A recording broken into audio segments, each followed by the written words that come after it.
Ta idea zrodziła się, pomijając już ten fakt, o którym mówiłem przedtem, że jakoś barzośmy chcieli, wydało nam się potrzebny jako następny etap działania.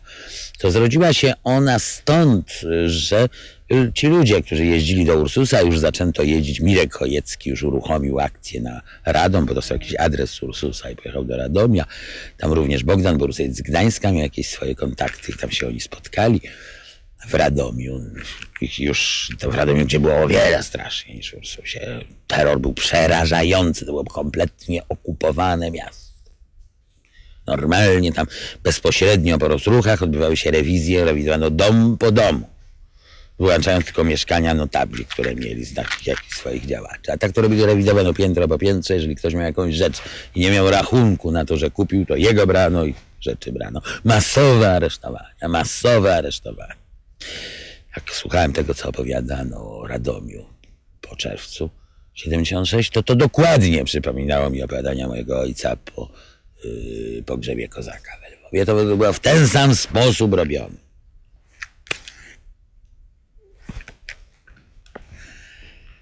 No więc jak oni przychodzili do domu i mówili im, tu pani męża aresztowali, myśmy tu przywieźli pieniądze, może adwokat, a może paczka żywnościowa, coś, to ona pytała, wy to kto? No oni byli studenci, no ale nie była żadna odpowiedź. I ten pomysł, żeby to Komitet Obrony Robotników ich firmował, firma, czapka, która będzie ich firmować, wydał mi się niezbędny, tylko na początku chcieli staruszków. Ja wykonałem tą robotę, o której mówię, odbyłem jeszcze parę rozmów, byłem na założycielskim zebraniu biuletynu informacyjnego. To właśnie był pomysł, który nie wymyśliłem, bo to jest właśnie kronika bieżących wydarzeń radziecka. Ale właśnie wtedy, jak tylko tam się ten cały, te dyskusje toczyły na temat tego, co robić dalej, to ja właśnie wpadłem na pomysł, że trzeba robić kronikę bieżących wydarzeń naszą i to będzie taka gazeta organizator.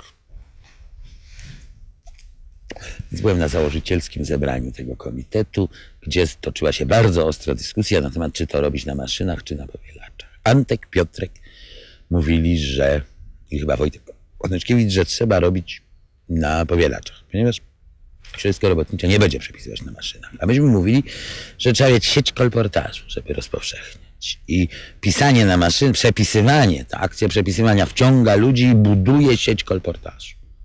Dopiero potem można przejść na powielacze i jedni i drudzy mieli oczywiście rację, że myśmy nie rozumieli potrzeb środowiska robotniczego.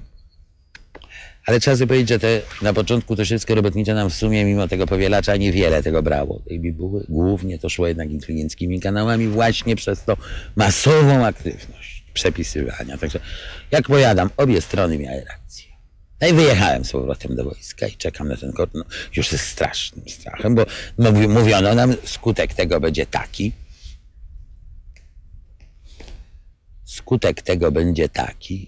że jak siedzi teraz w Polsce 12 000 ludzi, to będzie siedziało 12 012 członków komitetu. Tyle będzie z waszej roboty. No ale to i tak będzie korzyść.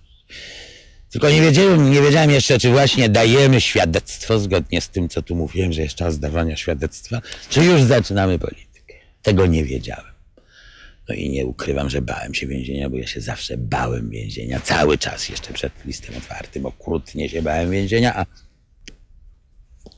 po pierwszym wyroku jeszcze bardziej, a po drugim jeszcze bardziej, a teraz jeszcze bardziej niż kiedykolwiek, choć siedziałem już 9 lat. Więc wtedy pojechałem.